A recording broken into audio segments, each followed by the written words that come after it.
fois qu'un homme naît, ou tout ce que Dieu crée, Dieu attache à ce qui naît un ange. Ton étoile, c'est comme ton ange. Une étoile n'est pas seulement rattachée à un individu, même à une ville, même à une église. La position de ton ange dans le ciel, ça ne dépend pas de lui, ça dépend de toi. Ça dépend de ta vie, ça dépend de ton caractère, ça dépend de tes attitudes.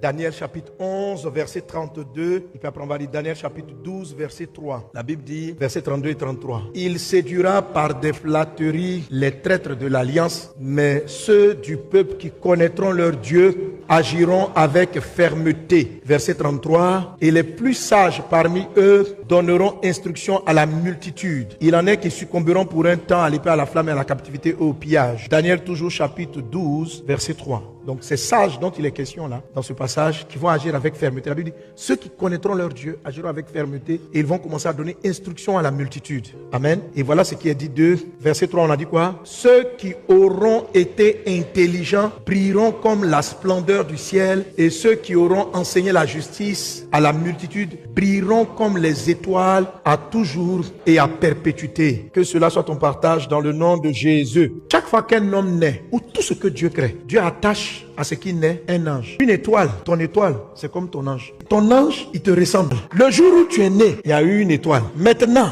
la position de ton ange dans le ciel, ça ne dépend pas de lui, ça dépend de toi. Ça dépend de ta vie, ça dépend de ton caractère, ça dépend de tes attitudes. La Bible dit, l'ange des enfants voit la face de Dieu. Ça veut dire quoi? Que l'ange des vieux. Autrement dit, plus tu es enfant, plus ton ange a accès à la face. Plus tu grandis et puis tu commences à raisonner, à être méchant façon là, plus ton ange s'éloigne de la face. La Bible dit que ceux qui connaîtront leur Dieu, ils auront une étoile qui va briller très hautement. La prière que l'apôtre Paul faisait, il dit, Dieu, je veux te connaître. Connaître Dieu, ce qu'on appelle connaître Dieu, c'est connaître la face de Dieu. Pour connaître une personne, il faut que tu aies vu sa face. Si tu écoutes l'audio d'une personne, tu ne la connais pas, à moins d'avoir vu sa face. Je vais vous expliquer ce qu'on appelle que chercher la face. Donc, les chrétiens étoiles sont des personnes qui connaissent Dieu. Ceux qui connaîtront leur Dieu seront des étoiles qui vont briller et qui vont donner instruction à la multitude. Un chrétien devient étoile brillante plus il connaît Dieu. C'est pourquoi l'apôtre Paul, malgré sa conversion, peut dire dans Philippiens que je regarde toutes choses comme une perte à cause de l'excellence. Tout ce que je désire, c'est de connaître Christ. Connaître Christ. On avait dit, mais toi qui as écrit tous ces livres, tu ne connais pas encore Christ. Il dit, on ne finit pas de le connaître. Donc, ceux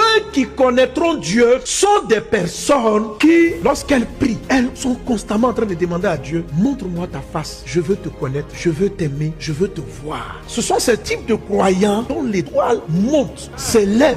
Donc, ce que j'ai expliqué depuis le début, c'est que tu es né quelque chose. Alléluia. Et ton étoile est née. Mais la position de ton étoile dépend de ta vie.